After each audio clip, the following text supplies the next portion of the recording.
Akkam jirtu kabajamtoota daawwattoota koo, uumaan namoota hundaa wal qixxeessee uume jedhamuyyuu addunyaa keenyarra garuu uumama isaaniitiin namoonni adda ta'an hedduutu jiru.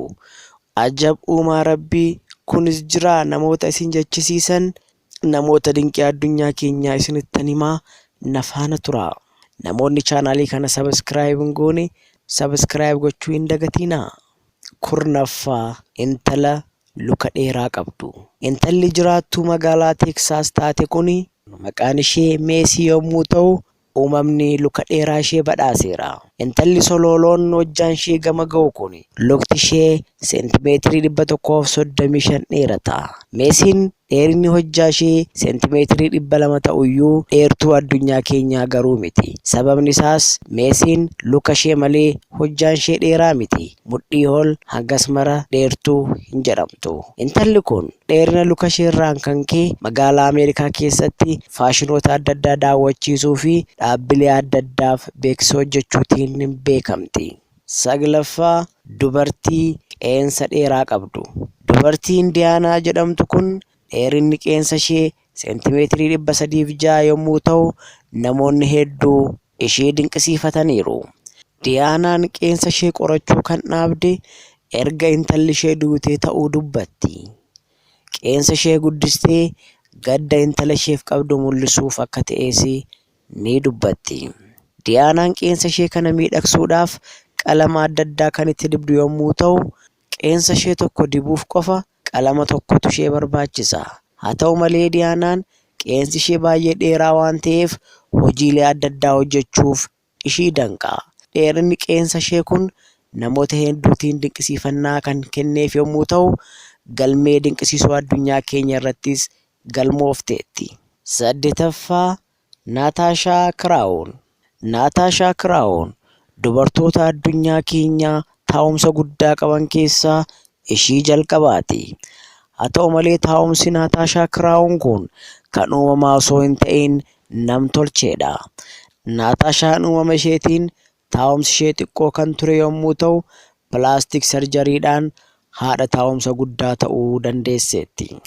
Haa ta'u malee dubartiin umurii 27 kun erga taa'umsi ishee hamma nagee dargaggoonni baay'ee akka ishee baqatan dubbatti. Jaalallee ishee isa jalqabaa faana erga adda bahaniis waggoonni 7 darbaniiru. Sababa taa'umsa ishee kana qofa Instaagiraamii irratti hordoftoota miliyoona 2 ol qabdi. Torbaffaa Raadmiilaa Yusupoofaa. Intalli bareedduun kun ammoo arraba dheerachuudhaan beekamti. Arraba dheerachuu yommuu hin jedhu intala dubbii jaallattu osoo hin ta'in arrabuma isheetu hedduu dheeraadha. Raadmiilaan dheerinni arraba ishee inchii 4.3 yommuu ta'u, kanaanis hordoftoota hedduu feesbuukii fi instaagiraamii irratti horatteetti.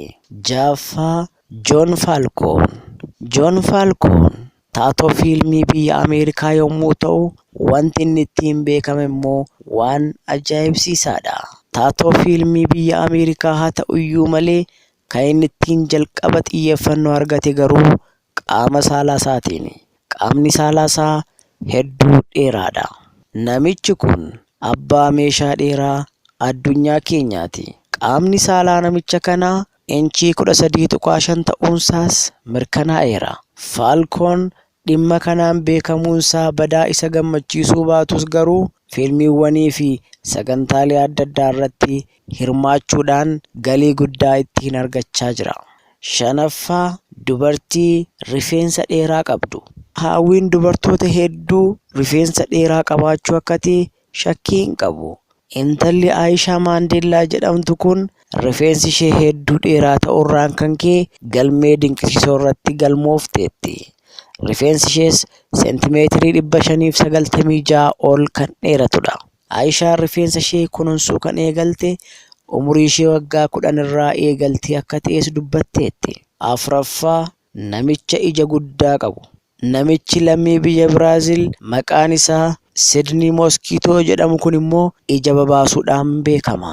Moskiitoon ija isaa man'ee isaa keessaa gadi dhiibee baasuu kan danda'u yommuu ta'u, gadi baasees sekondii 20 hanga 30tti turuu ni danda'a. Haa ta'u malee yeroo gadi baasu kanatti sirriitti qulqulleessee ilaaluu hin danda'u. Sadaffaa abbaa areeda dheeraa.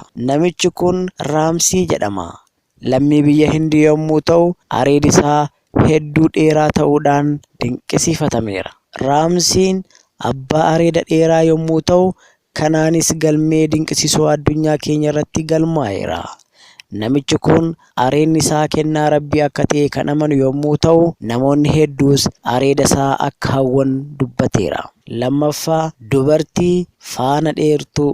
Dheerinni faana ishees seentimeetirii 33.1dha.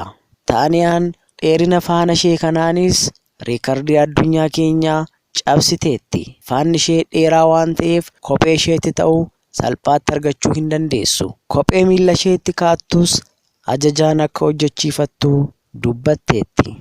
Tokkoffaa dubartii quba dheertuu. Intalli kun waggaa 18tti dubartii dheertuu addunyaa keenyaa jedhamuun kan galmee dinqisiisoo irratti galmoofte yommuu ta'u, waggoota muraasa booda immoo dubartii quba dheertuu addunyaa keenyaa jedhamuun riikardii biraa qabatteetti.